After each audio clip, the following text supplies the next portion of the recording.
season. We know she was dealing with a lot coming off Iowa National Championship game, entering the WNBA. Big time transition. I understand that, but we also have to hold these WNBA referees accountable because they played a big factor in the assault Caitlin Clark took for the 2024 season because they did not call a bunch of calls that should have been fouls, bro. The WNBA has a major referee problem, and Caitlin Clark's rookie season is where this whole controversy sparked. I'm about to show you footage that's going to completely shift how you see her battles in the league. From dubious technical fouls to blatant missed calls on clear contact, the pattern is hard to ignore. And here's the thing.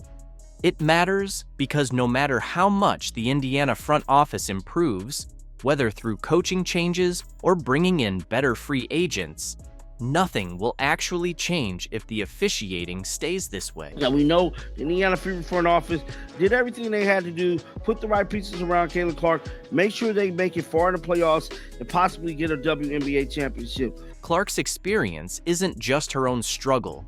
It's exposing bigger issues that could define the future of the entire WNBA. Prime example, what really made me start thinking about this was the DJ Currington situation. They didn't call nothing on that for her poking Caitlin Clark in the eye, and that really had me thinking, like, how many times did they actually, drop the ball and didn't call stuff against Caitlin? Have you ever watched a basketball game and felt like the refs were just gunning for one player? That's exactly what went down with Caitlin Clark last season, and I've got the proof to back it up. When Clark entered the WNBA, viewership skyrocketed, record-breaking numbers everywhere. But while all eyes were on Clark, something strange was going on with the way the games were being called. Caitlin got called for a technical for hitting the back of the backboard. If somebody viciously clotheslined her, we're not getting a call for that. And I just wondered, if they would have done it a little different, just start calling stuff for people assaulting Caitlin Clark, that would have kind of minimized the pressure and minimized the assault I believe she would have took for the 2024 season. And going into this new season, once again, they're held responsible, bro. The story around Clark's rookie season was all about her adjusting to the physicality of the pro game, but that's a huge oversimplification of what actually went down. Refs consistently turned a blind eye to obvious fouls. She was getting crushed on drives, shoved on jumpers, and roughed up off the ball. Remember that offensive foul call on June 13th against Seattle? Clark made a basic dribble move, yet the whistle blew out of nowhere. The commentators were left scratching their heads. "I'm not seeing the foul there," one said, as the replay showed barely any contact at all. Second personal. Let's take a look. I think we ought to be able to see it from this angle. I don't see how that's an offensive foul to me. Now, that was called an offensive foul on Caitlin Clark. Do we all remember that play? How is that an offensive foul, bro? How remotely is this right here an offensive foul, dog? How? Like, I'm just not getting that. But that was the call that was put on Caitlin Clark. This wasn't a one-off thing. It was a pattern. Watching her season felt like watching a game where the umpire was clearly biased, like the whole thing was rigged. When you go back and review the footage, it's impossible to ignore. The way Clark was officiated was just different.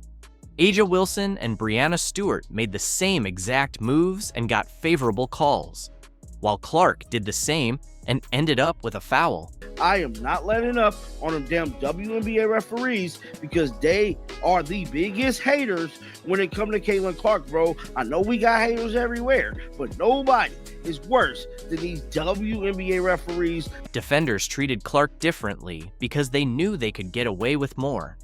They bumped her on drives, invaded her landing space on jumpers, and hand-checked her non-stop, all without facing any consequences. Unnecessary. Kennedy Carter. Seattle, and all of a sudden, we're pretty close. This has been as close as it's been all second quarter long, 44. Clark's usage rate and driving frequency should have meant way more free throw attempts for someone with her offensive workload. Averaging just 3.7 free throws a game is ridiculous. Other rookies with similar styles were getting to the line nearly twice as often, yet Clark missed out on countless free throw opportunities that should have been hers. Because there was also a stat that came out a few weeks ago that said Caitlin Clark received 17% of the WNBA's flagrant fouls this season, and 80% of those flagrant fouls were committed by the Chicago Sky against Caitlin Clark. The impact wasn't just about the stats. Adjusting to a faster, stronger league is tough enough. But realizing the refs are using a completely different rulebook for you? That messes with your confidence, decision-making, and rhythm. And as the season went on, it only got worse.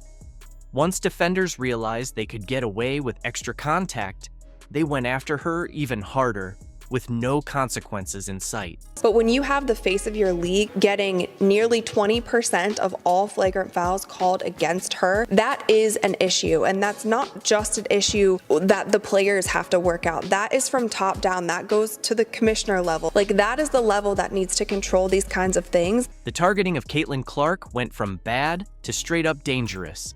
And I'm not even exaggerating here.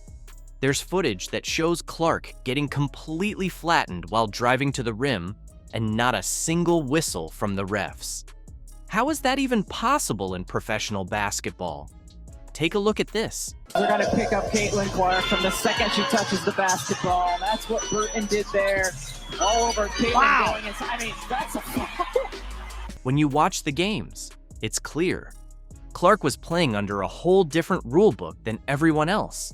In one jaw-dropping game, she drives toward the basket and gets absolutely leveled.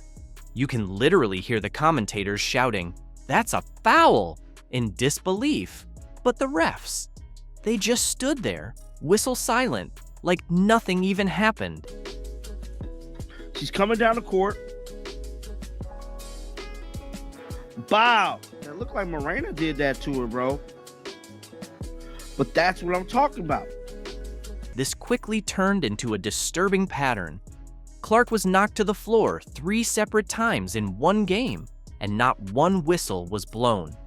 It was like watching someone walk a tightrope with the safety net taken away on purpose.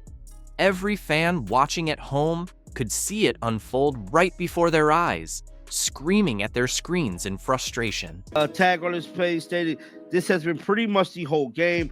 No call fouls for Caitlin Clark. The WNBA and their officials now know how to screw up a good thing."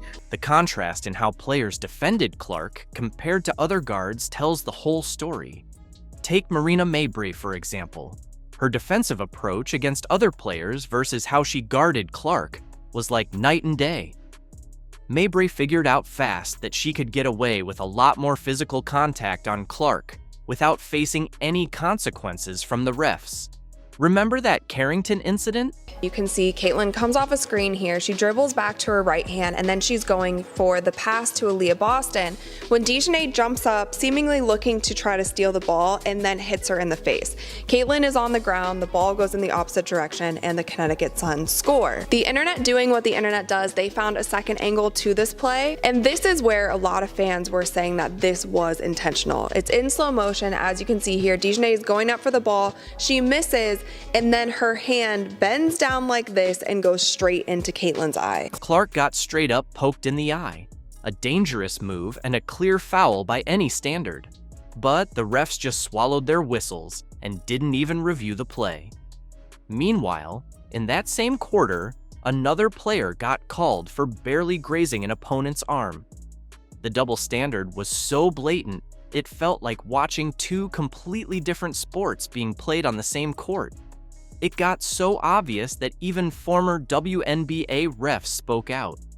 One former ref pointed out that the officiating standard for Clark was noticeably different compared to everyone else. And that's not coming from just some upset fans. That's from someone who knows the rulebook inside and out. The tag on this will say, "How can the WNBA justify these referees? Caitlin Clark gets blatantly fouled twice, no call. I guess that's the playoffs, but these are bad." What we witnessed wasn't just a few missed calls. It was a dangerous pattern that put Clark's safety at risk. Each ignored infraction only emboldened defenders further. What began as extra contact quickly escalated into dangerous plays. Some of these actions resembled football tackles more than basketball defense. When refs don't protect the player, the physicality only intensifies. Clark wasn't just facing tough defense. She was in real danger of injury while the refs stood by, letting it happen game after game. Unearned fame and fortune are far more destructive than they might appear. And right now, there's no organization on the planet that proves this point more than the WNBA. The league just posted its highest average game viewership in 24 years. They're bringing in massive new sponsorships, at least by the league standard.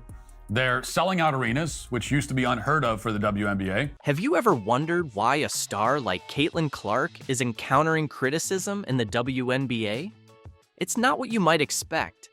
The league's audience numbers soared, player benefits got better, and women's basketball gained significant attention. However, suddenly, unexpected allegations began to emerge from seasoned WNBA players. From the executives to the players to the reporters who, for their sins in a past life, have been cursed with the job of covering a women's basketball league, everyone should be overjoyed. But there's a big problem. All of this success, every bit of it, is due to the presence of one player in the league, and that is a generational talent named Caitlin Clark, who of course you've heard of, and still probably the only WNBA player whose name you know. Matt Walsh isn't buying it. He's calling out the double standards, and trust me, he has the proof. He's armed with the data, the statistics, and he's not afraid to name names. Stay tuned as we uncover the explosive truth behind the WNBA's biggest controversy to date. You won't believe what some players are revealing behind the scenes. Ready? Let's dive in. Imagine this. Caitlin Clark steps onto the court, and the WNBA undergoes a complete transformation overnight. She's not just making an impact, she's changing the game. She's the reason the WNBA just won the lottery. Without Caitlin Clark, nobody cares about any of these players or the league. With her, most people still don't care, but a lot more people care than did before. And everybody knows that, right? Therefore, everyone in the league other than Caitlin Clark is doing exactly what so many lottery winners do. They're allowing all of their worst personality traits to surface because they just can't help themselves. The WNBA is undergoing an unprecedented boom. Viewership has soared to record-breaking heights, leaving executives in awe.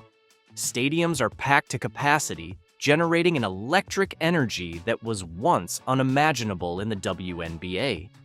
It's as if someone hit a power switch, and suddenly women's basketball has become the hottest ticket in town. You know, there are a lot of stories out there about lottery winners who go on to destroy their lives. Something like 70% of them supposedly go bankrupt within a few years. It's not hard to see how that would happen. When you give a lot of money and attention to a person who didn't earn any of it, that person doesn't suddenly change overnight. Instead, more often than not, all of their worst character traits are amplified 10 times over, and in many cases, that leads to a very public and humiliating collapse. This is a principle that doesn't just apply to individuals, it turns out. It applies to organizations, too. This surge in popularity is bringing in significant investments. Sponsorships and major deals are flooding in like never before. It's as though the floodgates have opened, and everyone wants a slice of the WNBA action. Players are enjoying enhanced benefits, and the league is attracting attention from unexpected sources with a surge of new fans. But here's the kicker.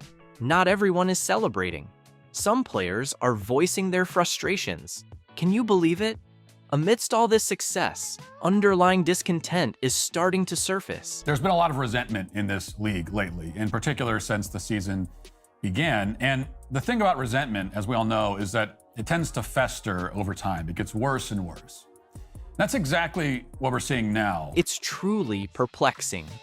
On one side, the league is finally gaining the recognition it has been yearning for. On the other, some players seem discontent with the very achievements they've been striving toward. Why? That's the million-dollar question. Are they envious of Clark's sudden rise to stardom? Concerned about what this means for their own careers? Or is there something more beneath the surface? Race hysteria in the WNBA has somehow reached yet another inflection point. The league is currently in the midst of what really might be the single most contrived racism scandal, certainly in any professional sport, at least since the fake noose in Bubba Wallace's garage. Specifically, a bunch of WNBA players have come out claiming that they've been victimized by racial slurs and other forms of racist attacks. Like, a lot of players are claiming this. Imagine this. The WNBA is soaring on an unprecedented wave of popularity, and then a bombshell hits that shakes the league to its very foundation. We're discussing explosive accusations of racism that threaten to dismantle women's basketball.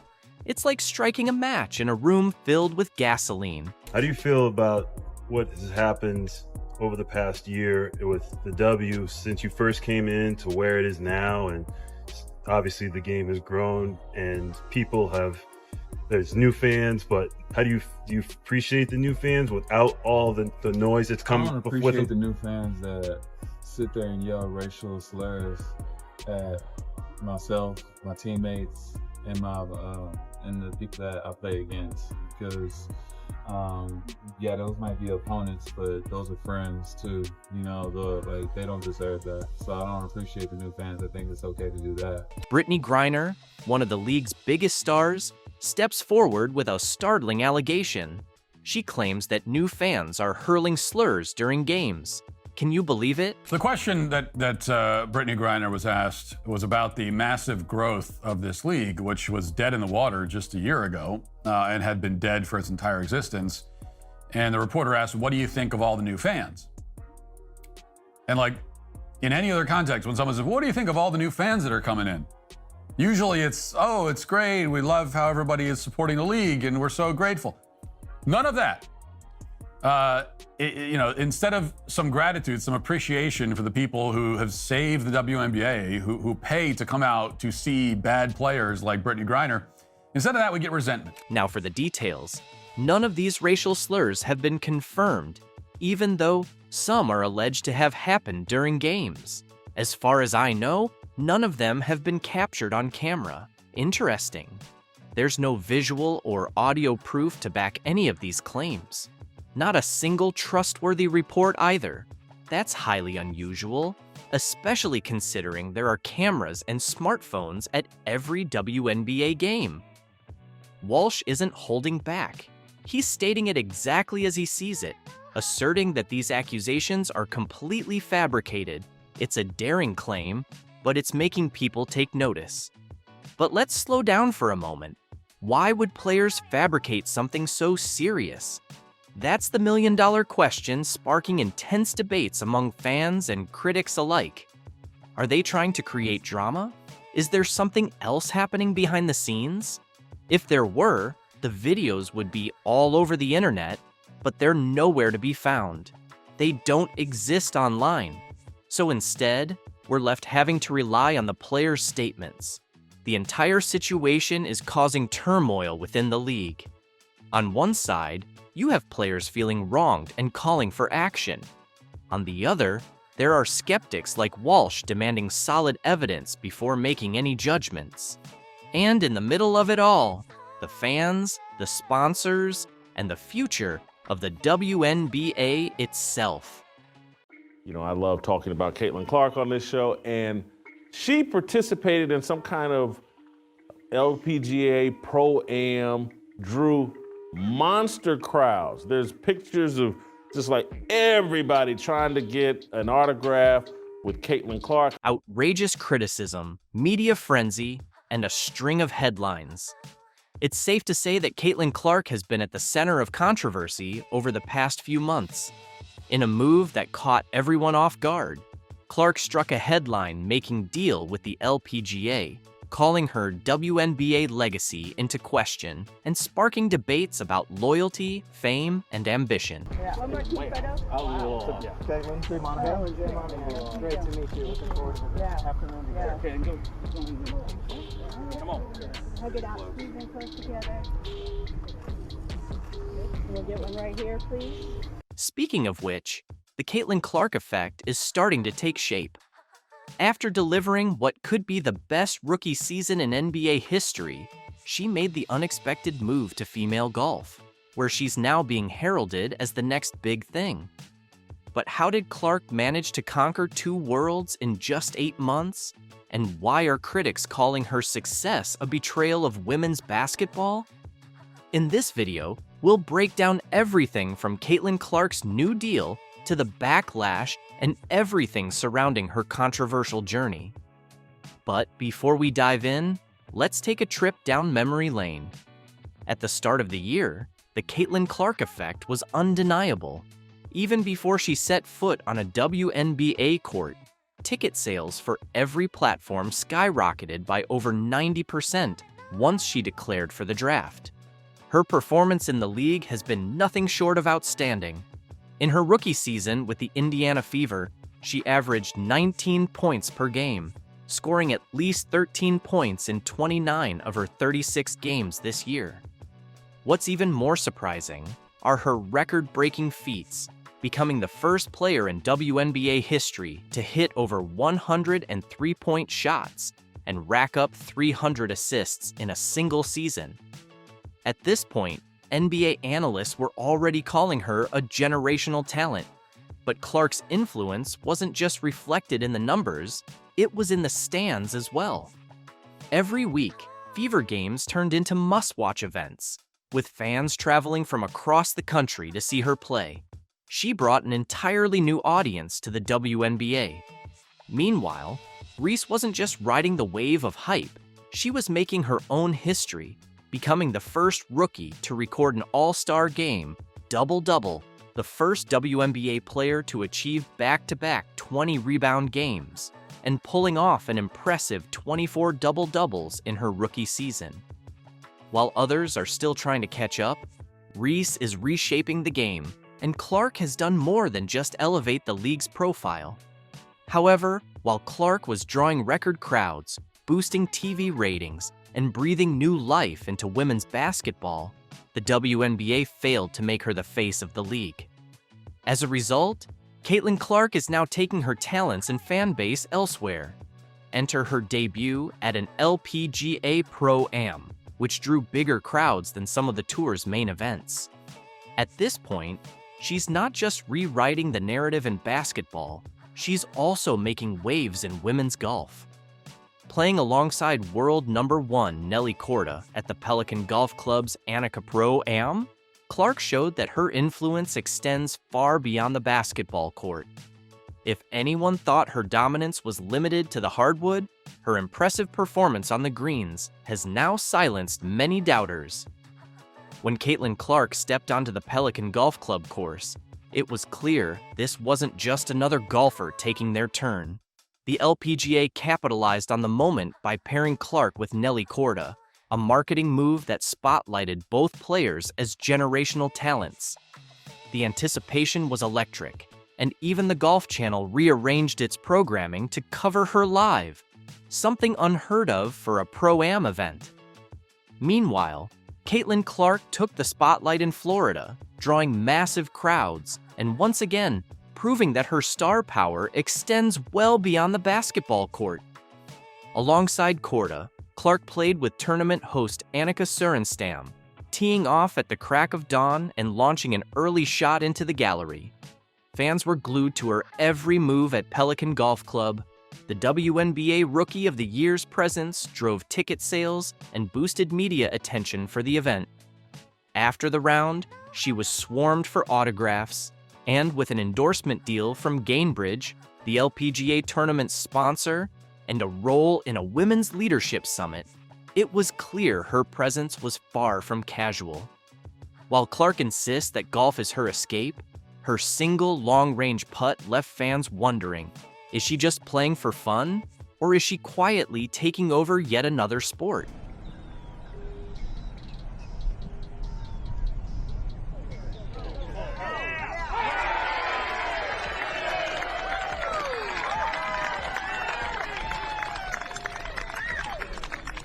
One thing is clear, the LPGA is thriving on Caitlin Clark's star power in a way the WNBA could only dream of. The media and golf elite couldn't stop singing her praises. 8-time LPGA champion Nelly Korda, who played alongside Clark, had nothing but admiration for her after the game, praising her skills and presence on the course. It was so amazing. She's so sweet, so nice. It was nice to kind of get to spend some time with her.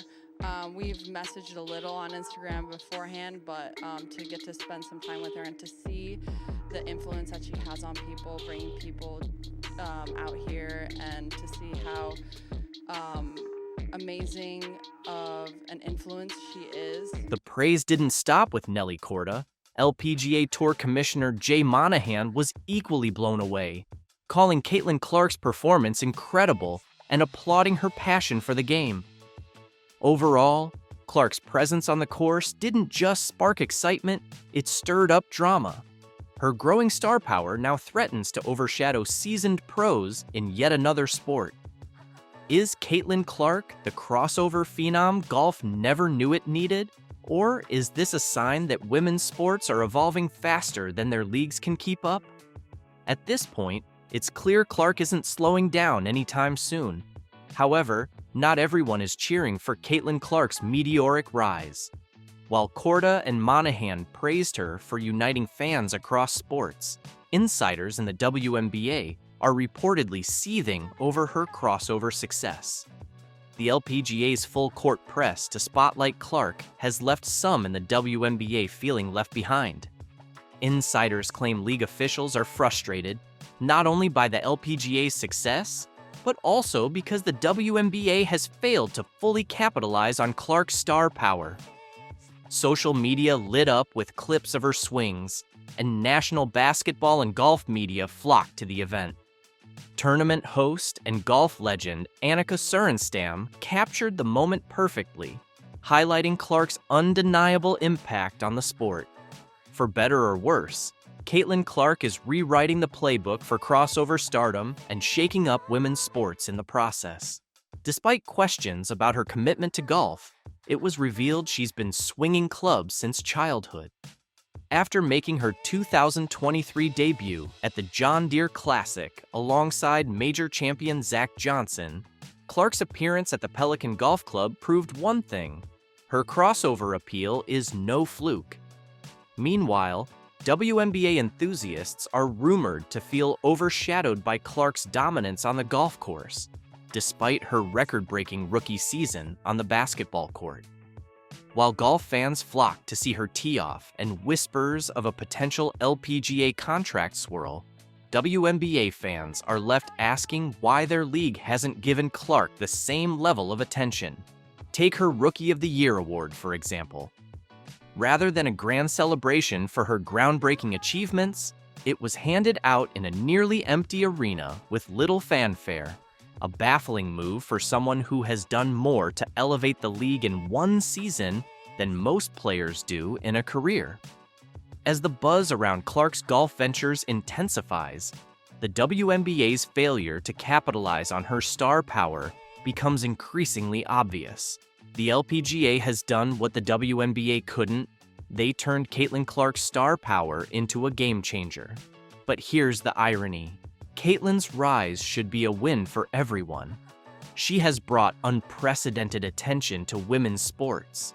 Yet, while the LPGA embraced the moment and ran with it, the WNBA stayed stuck in its old ways, hesitant, overly cautious, and failing to seize the bold opportunity. When a male NBA or NFL star steps into another sport, social media explodes with hype. This was the WNBA's chance to do the same, celebrate Clark, ride the wave of excitement, and prove they can champion their biggest stars. Instead, they fumbled. Now, the league finds itself at a crossroads, grappling with a familiar issue: how to balance promoting standout players like Clark while still pushing the league forward as a whole. The LPGA made its move and won. Meanwhile, the WNBA risks being left in the dust, overshadowed by a star they didn't know how to celebrate. As Clark juggles her intense off-season training while fielding interest from the rapidly growing 3-on-3 women's basketball league, her crossover into golf raises an even bigger question. Is Caitlin Clark reshaping women's sports? Or is she quietly stepping away from basketball altogether? You come in as a rookie and like you said, like you're trying to figure out a new environment, new teammates. Like you don't want to say too much. You don't want to say too little. And it's just so hard. What if I told you that Caitlin Clark's greatest challenge wasn't on the court, but within the locker room? That her most significant achievement wasn't smashing records, but building connections? How do you excel without outshining your teammates? How do you blend in while still standing out? It's crazy, like looking back at a year ago today or around this time, like I was just beginning my senior year of college. And obviously, you know, people knew who we were and people attended our games, but it's obviously not on the magnitude that it is now. Yeah. So like life just changes fast, but that's what makes it fun and cool. And, you know, quickly started a new chapter of my life too, like moving here to Indianapolis. And in an insightful podcast interview, Clark opened up about her rookie year and how she navigated those challenges. Her comments about her teammates will make you reconsider everything you thought you knew about the Indiana Fever. What are her true feelings toward the team around her? From sophomore Aaliyah Boston to Fever's close friend Lexi Hull and others such as Kelsey Mitchell and Nalissa Smith, we uncover Caitlin's unfiltered thoughts about them. Ready for the inside scoop? Let's dive in. I mean, it was just a crazy year because you go all the way up to the national championship game and then you're playing right away. Yeah. You know, one of my coaches early on in my career said, you know, your rookie year is always so hard because you're in a new city, you're in a new place, you're with a new team, new coaches. There's so much that's not part of the routine that you're so used to. And you had that as like magnified. Imagine this. Caitlin Clark, the collegiate phenom, steps onto the WNBA court for the very first time. All eyes are fixed on her, with expectations soaring high. However, Clark's greatest obstacle isn't her performance on the court, it's finding her place within the team. During an eye-opening episode of the New Heights podcast, Clark delved into her rookie anxieties. She shared, but like in my scenario, and obviously you guys too, like you're already highly thought of. Like people are turning to you to like be something or be someone. So it's hard. Like you're trying to get your feet wet, but also not do too much. And I think that's kind of what I struggled in early on is like, I don't know what to say. I don't know how to say it. I don't know how they're going to react. Pressure was overwhelming, and Clark felt torn between two worlds. She spoke about feeling adrift in the locker room. Should she take the lead or go along with the group? It was a mental battle intensified by her fame. Yet, amidst the turmoil, Clark discovered a positive side. The fast-paced WNBA environment kept her concentrated. But I think it was good a little bit too. Like you don't have time to overthink things. Like it's just like boom, boom, boom, boom. Like you're just on to the next. But at the same time, like you don't like, I feel like I never really ended the chapter of college. Like it was just like you been left. But maybe that's good. You don't have a lot of time to think about it. So I think that's definitely the weirdest part of, you know, women's professional basketball and obviously college basketball too. It's just that change, but that's kind of how it has to be too. So it's just different. Her teammates became her rock during this wild transition. While some teammates caused problems in the beginning, eventually everyone came together to thrive in the WNBA. For not knowing, you nailed it. Well. But also, like, I had a lot of really good vets around me too, so I feel very grateful for that. And we had a fairly young team too, so like people had been through it fairly recently, so they knew how I felt. But like, I feel like that definitely is a huge challenge, and that goes for whatever professional sport. Like, you're trying to learn, but also people are looking at you like, you got to perform and like be what they drafted you to be, and that can be tough. In a heartfelt moment, Clark confessed, "I feel like I never truly closed the chapter of college. It was just like you left. But maybe that's for the best. There isn't much time to dwell on it." This highlighted just how abrupt and challenging the transition to the pros can be, even for a star like Clark. You mentioned the vets, and I think, you know, for me at least, there was a lot. Some vets were incredible. Some of the vets, obviously, you're competing for jobs, so there's a little bit there, but you lean so much as a young player on your vets, and you lean so much from like, even just like in Philly, there's so many great players that played for the Eagles that, like Harold Carmichael, who was a legendary Philadelphia Eagle, was like always around and willing to lend advice or anything. Did you have many former players or current players like reach out to you that really helped you in transitioning into the WNBA? As Caitlin Clark continues to navigate the high-pressure world of the WNBA, her journey stands as a powerful example of resilience and growth. From overcoming locker room challenges to embracing the fast-paced professional lifestyle, Clark is not only proving her prowess on the court, but also her ability to build meaningful connections with her teammates. Her honest reflections highlight the complexities of transitioning from college stardom to the pros, reminding us that even the brightest stars face their own set of challenges. What do you think the future holds for Caitlin Clark and the Indiana Fever? What will the league have in store for them when they get there? Look, SVP, reality is coming. Okay. There's levels to this thing, and that's just life. We all went through it. Of course. And you see it on the NBA side, and you're going to see it on this side, where, you look superhuman playing against 18-year-olds, but you're going to come with some grown women that have been playing professional basketball for a long time. Remember when Diana Taurasi questioned if Caitlin Clark would make an impact in the WNBA? Those comments didn't just age poorly, they completely collapsed under the weight of Clark's historic rookie season. Reality hit hard, and it's named Caitlin Clark. From the moment she hit the court, she didn't just silence her doubters, she rewrote what a rookie season could be. She claimed Rookie of the Year, made the All-WNBA first team, and set 62 records. Now, even the league's former MVPs can't ignore her greatness. In this video, we'll explore how 10 former WNBA MVPs are recognizing her greatness. But hold on, there's an unexpected 11th and 12th name on the list. Trust us, you won't believe who they are or what they had to say. A lot of people say that Caitlin Clark moves the needle. That is wrong.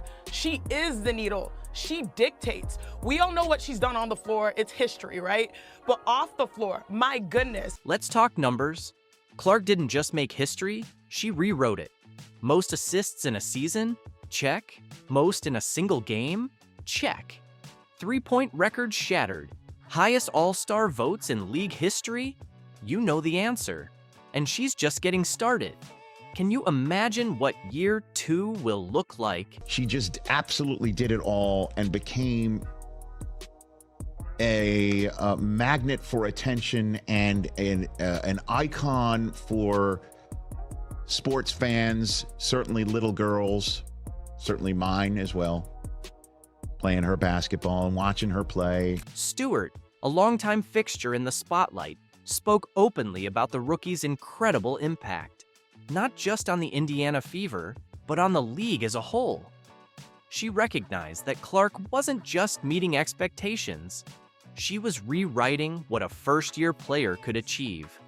With record-breaking performances, a massive fan base, and undeniable talent, Clark was proving she belonged among the elite, and Stewart was one of the first to recognize it. Caitlin is a great player, and I think the way that she's kind of came into this league, she's continuing to hold her own and show everyone what she can do. Here's praise from a player of Stewart's caliber. This wasn't just casual praise. This was a multi-time champion acknowledging that something special was happening. Clark hadn't just arrived in the WNBA, she was already raising the bar for the entire league. Aside from the numbers, the viewership, the attendance, the way that she plays the game, she's ultra competitive, her ability to really stretch the floor and find her teammates. Next up is Candace Parker, a two-time WNBA MVP and multiple-time league champion. She didn't hold back in praising Clark and the star power she's brought to women's basketball. She has these games where it's like you have to guard her wherever she is. As a respected basketball analyst for TNT, Parker uses her platform to spotlight how Caitlin has changed the game, not just for women's basketball, but for basketball, period. And it takes time for people to want to be a part of it and to see it. I think it does take star power, and we're seeing how the value of that in the Caitlin Clarks. Clark's game has truly impressed Parker, who points out the various aspects that make Caitlin's play so incredible. She even emphasizes that Clark needs to be guarded the moment she steps onto the court. I think that's what she's done for the game, you know, in general. I don't say women's basketball, I say the game of basketball, period. You want to see a show, and I think that that's the biggest thing. You always talk about Steph being a showman. I mean, this is a showman right here. Yes. You're able to have sellout crowds to come and see you play. You have student sections that hate you, that want you to lose. That's what sports is, and that's what competition is, and Caitlin's brought all of that and some. Here's Tina Charles, the second leading scorer of all time and 2012 league MVP, talking about the Caitlin Clark effect and the impact she's having on the league. Listen, you talk about players that change the game when they're on the court, whether they're touching the ball or not, you have to guard her when she steps into the gym. And so I don't think we've seen anything like that in women's basketball. I've played against a number of great shooters. Yes. Somebody that when they walk in the gym, you have to guard them. And I think the way the game is played has allowed her to showcase that skill, to be able to take that shot. That shot's being a good shot. It speaks to where basketball is right now. As a respected veteran, multiple-time All-Star, and member of the WNBA Top 25 anniversary team, Charles has seen players come and go. Talk about praise from one of the league's most respected players. When she says she's lucky to witness and play against Clark, a generational talent, it means something. Yeah, I mean, the energy that we're getting, the reception, the eyes that we're getting on us, it's amazing. And it's just because of that new generation that's coming in. Now, let's get to something that'll warm your heart. Caitlin Clark's childhood basketball hero is Minnesota Lynx legend Maya Moore, the 2014 league MVP. Here's Moore sharing the story of how she first met Clark when she was younger. Obviously, we know who Caitlin Clark is and what she's been able, her impact in this league and especially this year. So however we can get it, I'll take it for me personally. So just thankful that I'm able to be a part of it and still be here to witness it, yeah. The connection between the two has stayed strong over the years. Here's Moore surprising Clark before her final regular season game at Iowa. The reactions on their faces? Absolutely priceless. It's just really, really cool to think about one of those little girls became Caitlin Clark. So I think it just goes to show you when you just do your best to be in the moment and treat people with kindness and just be present when you can, it really makes a big difference. And looking at the type of person and leader that she can be with people. You can see the pure joy on Clark's face as she sees Moore, a true testament to Moore recognizing the impact Clark is making on the sport. I still feel like I was this tall and freaking out, and I ran across the court, gave you a hug. I know, now I'm like taller than you. Oh my God. Talk about a full circle moment. Clark has said that the reason she takes time for her fans, especially young girls and boys, is because of the impact Moore had on her. All I ever wanted to do was meet her. I didn't have a phone. My dad didn't have his phone, so I just ran over. It's like, can you sign my shirt? Signed my shirt, gave her a hug, ran away. It's like the most vivid memory I have of like women's basketball growing up. And like, honestly, like I still tell everybody that story because it meant so much to me. It's like so cool. Enter Nneka Ogwumike, the 2016 WNBA MVP and perennial All-Star. Here's Nneka showing Caitlin some love after their All-Star game win. I thought that they were professional, like as anyone at this level would be. I'm always impressed by the two of them. I think it was also really fun to see them playing together tonight. They had some synergy and the maturity that they have going in, not even just being here at All-Star. Clearly a fan, Nneka makes it clear you can't deny Clark's impact. What's up, BC? How are you? How you doing? Good to see you. You got the rest? Yeah, it was nice. Remember Clark's #1 hater, Cheryl Swoops? Well, here's her teammate and the first ever WNBA MVP, Cynthia Cooper, shutting down the hate and showing some love. I'm sitting there like, oh my God. But she's so crafty. This is what people don't know about Caitlin. She's not just a three-point shooter. She's a great passer, not a mediocre passer, not so-so. She is a great passer, but also she's crafty. I saw her get the ball, lay it up on the back door cut, like they waiting for her to pop out to the three-point line. Boom, she slips back door, gets that bucket. Like she is crafty, and she's just a rookie. She's just a rookie. That level of greatness, that level of play on a consistent basis as a rookie puts you up in the upper echelon of any league, definitely the W. She even reached a point where putting Caitlin Clark on Team USA is not just great for America, but great for basketball. Talk about the ultimate praise. I would have put Caitlin Clark on Team USA, absolutely. Any USA basketball experience for someone as young as Caitlin Clark is going to benefit America for years and years and years and years.